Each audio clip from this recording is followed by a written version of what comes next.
요즘 학교 폭력 관련 상담을 하다 보면 가장 많이 듣는 하소연들이 있습니다. 우리 아이가 좋아하는 친구가 있었는데 그 친구가 우리 애랑 더 이상 안 놀아준대요. 이거 혹시 따돌림으로 학교 폭력 신고가 가능한지, 그리고 또 반대로 성격이 안 맞아서 이제 거리를 둔 것뿐인데 왕따 가해자로 신고당했습니다. 너무 억울합니다.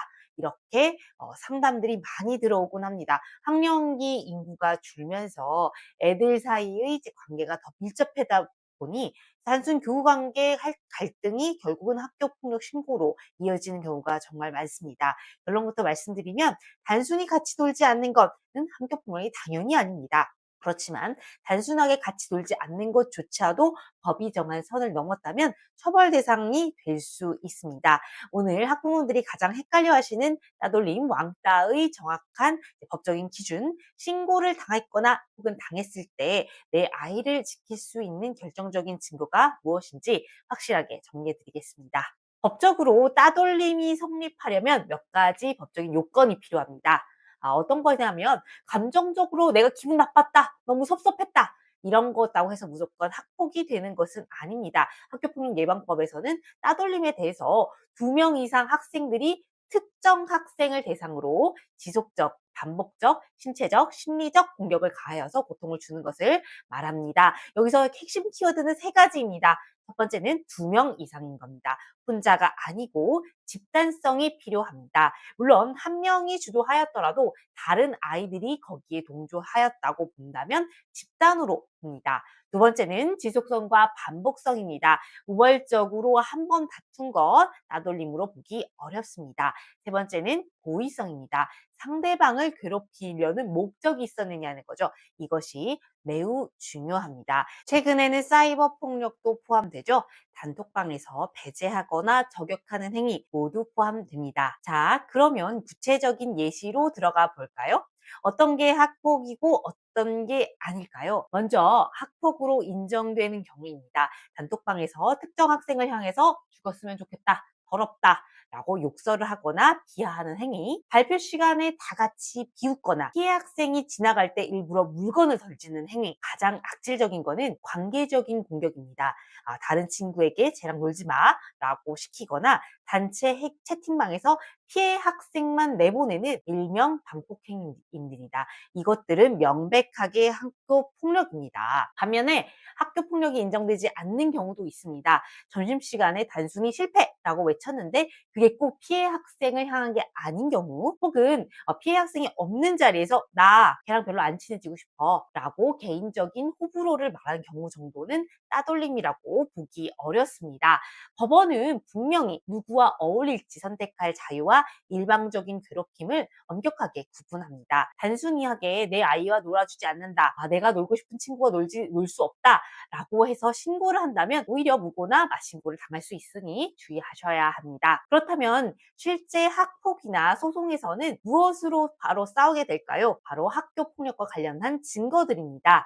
먼저 피해를 당했다고 주장한 쪽이라면 일관성과 기록이 생명입니다. 막연히 괴롭힘을 당했어요가 아니라 육하 원칙에 따라서 언제 어디서 누가 무엇을 했는지 적은 진술서가 필요합니다.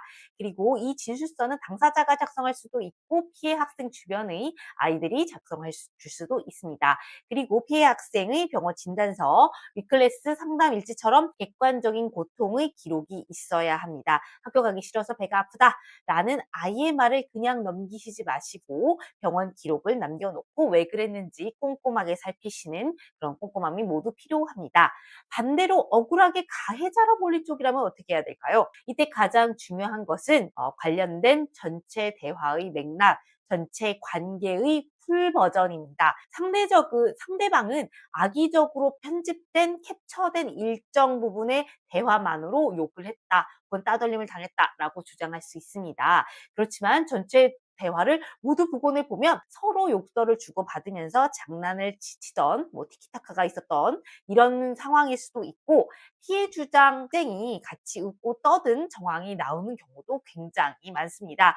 우리 아이의 장난이었다라는 말로만 주장하지 마시고 전체 대화 로그 이거를 꼭 확보하셔서 일방적인 공격이 아니었다라고 입증하시는 것이 반드시 필요합니다. 학교폭력대책심의위원회는 법원이 아닙니다. 경찰도 아닙니다. 그렇기 때문에 가해자를 심판하는 곳이 될 수 없습니다. 학폭관련법 제1조에서 보면 가해 학생의 선도 교육 그리고 피해 학생의 화해를 통해서 분쟁 해결을 최우선으로 합니다.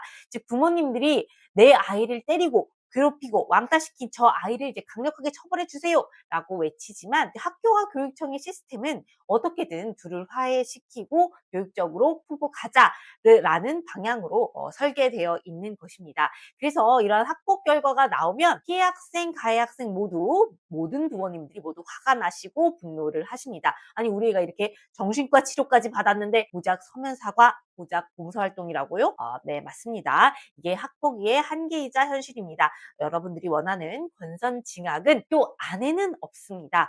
그렇다면 내 아이가 정말 심각한 폭행을 당하거나 악질적인 사이버 따돌림, 성적인 관련한 이제 학폭이 있었다면 가해자에게 확실하게 법적인 책임을 물어야 할 상황이 분명히 생깁니다. 이러한 경우에는 학폭 신고만으로는 절대적으로 부족합니다. 반드시 형사 고소를 함께 진행하시는 것을 추천드립니다. 단순하게 학교 생활 기록부에 몇 줄 긋는 게 아니라 수사기관을 통해서 소년법상 보호처분을 받게 하거나 형사처벌을 받게 하는 것이 진짜 대한민국의 처벌입니다. 수사기관은 화해를 종용하지는 않습니다. 오히려 죄가 된가 안 되는가를 법리로 따집니다. 가해 학생 측에서도 학교에서 미안하다 말 한마디 반성문 쓰고 넘어가는 것과 경찰서에서 조사를 받는 것은 압박감의 차이가 엄청 큽니다. 따라서 단순하게 친구 관계 틀어진 걸로 학폭 신고를 이제 하는 것, 그건 내 아이에도 좋은 교육은 아닙니다. 하지만 명백한 폭력과 괴롭힘, 특히 성적인 괴롭힘이 있고 사이버 폭력이 있는 경우에는 학교의 화해 시스템에만 기대하지 마시고 형사 절차를 반드시 초기 단계부터 고려하시는 것이 필요하십니다. 그리고 이 모든 과정을 여러분들이 지켜주시는 것은 감정 호소가 아닙니다. 치밀한 증거가 부모님들 그리고 당사자들이 수집해야 하는 점을 반드시 기억하시기 바랍니다. 여기까지 김앤영 법률사무소 김현정 변호사였습니다. 감사합니다.